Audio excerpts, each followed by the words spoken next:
മാങ്ങ സീസൺ ആയതുകൊണ്ട് മനുഷ്യന്മാരെക്കാൾ കൂടുതൽ മാങ്ങയാണത്രേ.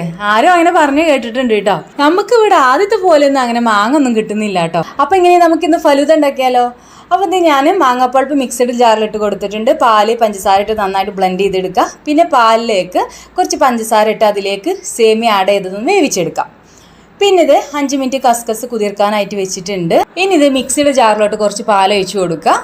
പിന്നെ കണ്ടൻസ്ഡ് മിൽക്ക് അത്യാവശ്യം ഒഴിച്ച് കൊടുത്തിട്ട് നന്നായിട്ടൊന്ന് ബ്ലെൻഡ് ചെയ്തെടുക്കാം. നല്ല ക്രീമി ടെക്സ്ചറിലായി കിട്ടും കേട്ടോ. അങ്ങനെ ചെയ്യുമ്പോൾ മാങ്ങാ സീസൺ ആയതുകൊണ്ട് എന്തോ ഒരു വെറൈറ്റീസ് എല്ലാവരും ഉണ്ടാക്കുന്ന അറിയാം. അപ്പം എല്ലാം ഒന്ന് ട്രൈ ചെയ്ത് നോക്കണം കേട്ടോ. ഓരോന്നിനും ഓരോ ടേസ്റ്റ് ഉണ്ടാവും. പിന്നെ മാങ്ങാ സീസൺ ആകുമ്പോഴല്ലേ നല്ല മാങ്ങ വെച്ചിട്ട് നമുക്കിതൊക്കെ ഉണ്ടാക്കിയെടുക്കാൻ പറ്റുള്ളൂ. നമ്മുടെ വിഷയത്തിൽ നിന്ന് തെന്നി മാറുന്നുണ്ട് കേട്ടോ. ഗ്ലാസ്സിലോട്ട് ആദ്യം ഞാൻ കസ്കസിൻ്റെ ലെയറാണ് വെച്ച് കൊടുക്കുന്നത്. പിന്നെ സേമിയ ആഡ് ചെയ്ത് കൊടുക്കുക.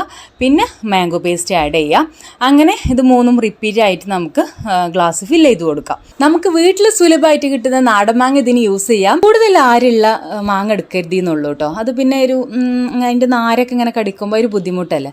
അപ്പോൾ പിന്നെ നമുക്ക് ക്രീമി ടെക്സ്ചറിൽ കിട്ടാൻ വേണ്ടിയിട്ട് നല്ല പൾപ്പ് കൂടുതലായിട്ടുള്ള മാങ്ങയാണ് ബെസ്റ്റ്. മാംഗോ ജ്യൂസിനാണെന്നുണ്ടെങ്കിൽ നമ്മളത് അരിച്ചിട്ടല്ല ഉപയോഗിക്കുക. പിന്നെ ഷെയ്ക്ക്, പുഡിങ്, ഇങ്ങനെ ഫലൂദൊക്കെ ഉണ്ടാക്കാന്നുണ്ടെങ്കിൽ നമ്മൾ അരിപ്പ് ഉപയോഗിച്ചിട്ടൊന്നും അങ്ങനെ ചെയ്യൂല. അപ്പോൾ ഇത് ലെയറുകളൊക്കെ സെറ്റ് ആയതിനു ശേഷം അതിൻ്റെ മുകളിൽ ഞാൻ പാല്, സ്വീറ്റ് മിൽക്ക് മെയ്ഡ് ആഡ് ചെയ്തിട്ടുള്ള ആ പാലിൻ്റെ ക്രീം ഒന്ന് ഒഴിച്ചു കൊടുക്കുന്നുണ്ട്. പിന്നെ മുകളിൽ ഐസ്ക്രീമാണ് ആഡ് ചെയ്ത് കൊടുത്തിട്ടുള്ളത്. നല്ല ഫ്രീസ് ആയിട്ടുള്ള ഐസ്ക്രീം ആണെന്നുണ്ടെങ്കിൽ നല്ല ബെസ്റ്റ് ആയിരിക്കും. അതൊരു സ്കൂപ്പ് ഇങ്ങോട്ട് മുകളിൽ ഇങ്ങോട്ട് ചേർത്ത് കൊടുക്കുക.